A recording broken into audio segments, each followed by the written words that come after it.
ঢেলে দিল সেখানে বানানো। হ্যালো এভরিওয়ান, আমি এখন আছি রাজশাহীতে উদ্বোধন হওয়া নতুন একটি রেস্টুরেন্ট, আর এই রেস্টুরেন্টের নামটি হলো চিলক্স। এটার ডেকোরেশনটা অনেক সুন্দর গাইস, জোস, নাইস ডেকোরেশন। আমরা এখন ভিতরে প্রবেশ করবো রেস্টুরেন্টে। Let's go and check it out. But wow guys, এটা অনেক লম্বা একটি রেস্টুরেন্ট, বড় একটি রেস্টুরেন্ট। ডেকোরেশনটা চারিদিকে লাইটের সমারোহ, বাট এত ক্রাউডে এত ভিডিও করা যাবে না, এই জন্য আমি একটু পরে আসলাম। অ্যান্ড নাও সব ঠিকঠাক আছে, এখন ভিডিও করা যাবে। গাইস, এদের ডেকোরেশনটা জাস্ট দেখুন। এরা যে ডেকোরেশনটা করছে পুরো ফাটাফাটি ডেকোরেশন, মারাত্মক ডেকোরেশন এরা ক্রিয়েট করছে। A glamorous and fancy restaurant with a nice ambience. আর এই রেস্টুরেন্টে ঢোকার পর থেকে আমি একটি জিনিস নিয়ে কনফিউশনে ছিলাম যে আমি কোথা থেকে আমার ভিডিওটা স্টার্ট করব, কারণ অনেক বড় ডেকোরেশনের রেস্টুরেন্ট এটা একটি। আর ছবি তোলার জন্য তো অনেক ব্যাকগ্রাউন্ড রয়েছে, বাট সব থেকে বেশি আকর্ষণীয় ব্যাকগ্রাউন্ডটা হলো এই প্লেসটা। আপনি যদি কিং হয়ে থাকেন, আপনি আপনার কুইনকে পাশে বসে এখান থেকে স্ন্যাপ নিতে পারেন। বাট গাইস, আমার তো কোনো কুইন নাই, ছবিটা শখেই তুললাম আর কি। আচ্ছা, এদিকে আবার দেখতেছি যে কিডসদের জন্য রয়েছে খেলার ব্যবস্থা।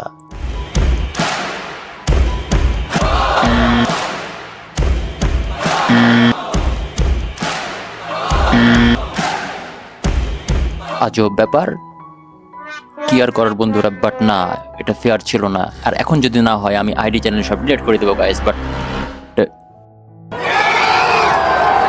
আসলে চেষ্টা এবং শেষ পর্যন্ত ধৈর্য রাখাটা অনেক বড় একটা জিনিস।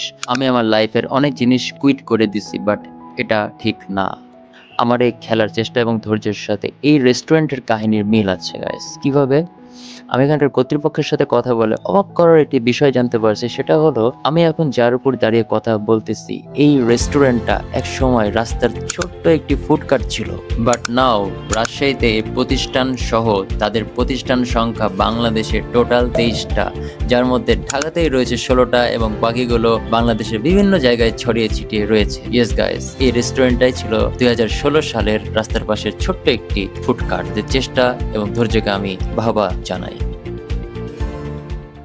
বন্ধুরা, এখানকার ওয়াফেল বানানোর প্রসেসটা জাস্ট একটু দেখেন।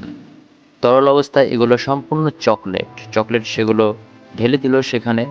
ঢালার পরে ঢাকনাটি লাগিয়ে দিল, অ্যান্ডটা গরম হতে দিল। দেখেন ধোঁয়া বের হইতেছে গাইস। গরম হওয়ার পরে এটা যখন ওপেন করলো, ওয়াফেলের স্ট্রাকচার রেডি। বাড়তি অংশগুলো কেচি দিয়ে কেটে পিওর একটা ওয়াফেল শেপ এখানে নিয়ে আসলো এবং আইসক্রিমের স্টিক সেখানে ইনপুট করলো, অ্যান্ড দেন চকলেটের মধ্যে ডুবিয়ে সম্পূর্ণ স্ট্রাকচারে চকলেট মিশিয়ে তৈরি করলো চকলেটি ওয়াফেল।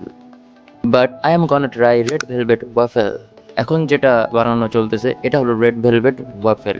রেড ভেলভেট নামক একটি কেকও আছে। তো যাই হোক, এটা বানানোর প্রসেসটা সেম, গরম করতে হবে। গরম করা হয়ে গেলে এটার উপরে এখন যেটা ভাইয়ারে দিতেছে সেটা হলো ক্রিম চিজ, আর এর উপরে যে গুঁড়োগুলো পড়তেছে গাইস, এটা হলো রেড ভেলভেট কেকের গুঁড়ো।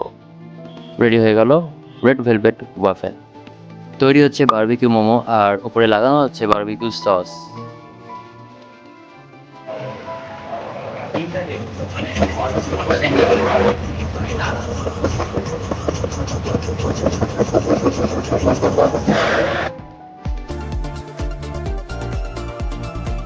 ওকে, নাও রেডি টু ইট। রেস্টুরেন্টের burger, pizza, ramen set menu খেতে খেতে বোর হয়ে গেছে, তাই ভাবলাম ইউনিক কিছু চেক করি। বারবিকিউ মোমোটা যদি ব্রেকডাউন করি গাইস, ভিতরের অংশটা আপনারাই দেখেন। আমার কাছে তো সতেজ ছিল, আর টেস্টটাও ছিল টপ নচ। অপরদিকে যেটা ফায়ার করা হয়েছিল না, সেটাও আমি ব্রেকডাউন করছি। অ্যান্ড এখানকারও ভিতরকার পরিবেশটা আমার কাছে তো ভালোই লাগতেছে, বাট টেস্টটা ভালো ছিল। কিন্তু বিষয় হইতেছে গাইস, এই যে ওয়াফেলটা এত ডেকোরেশন করে বানালো, আমি যখন এটা বাইট দিলাম, এটা আমার কাছে সত্যি কথা বলতে ভালো লাগে না, খারাপও লাগে না। আমার কাছে এটা এভারেজ ছিল। My honest reaction, my honest point, whatever. বার্গারটা ট্রাই করলাম, বার্গারটা যথেষ্ট ভালো ছিল। তারপর ক্রিসপি চিকেনের মানটা বেশ ভালো, যথেষ্ট ক্রিসপি ছিল। খাবারটা অনেক ভালো লেগেছে। ভালো লেগেছে? হ্যাঁ। 10-এর মধ্যে কত দিবা? কি 10-এর মধ্যে কত দিবা? 10-এর মধ্যে 15। তো আর ভিডিও ছিল এই পর্যন্তই। দেখা হবে পরবর্তী ভিডিওতে। সবাই ভালো থাকবেন, সুস্থ থাকবেন। আল্লাহ হাফেজ।